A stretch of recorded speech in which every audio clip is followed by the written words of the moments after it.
talk through your thinking of how you think about investment decisions in the business and where technology fits in there. It's always a challenge because the equipment is expensive, and you're right, it's a chicken or the egg. And I remember having conversations a few years ago before we bought this new press, which again is $6 million.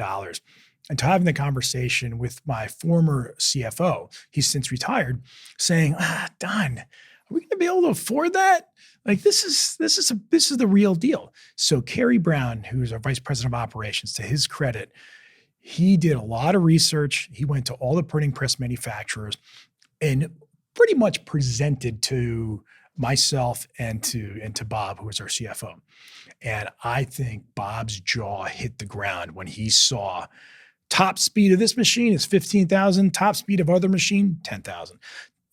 Or make ready times instead of 45 minutes per color in a setup is now only going to be 15 minutes. And these kind of statistics back and forth. And then ultimately it's dollars and cents. So it's okay, maybe we're going to have people retiring. Are we going to be downsizing at all? How do we afford this technology? But I'm telling you right now, being in Connecticut, you need to have that technology. It's expensive, and employees, it's very different what I have to pay someone if I was in Kentucky or down south, or maybe I'm going to pay someone in Newtown, Connecticut.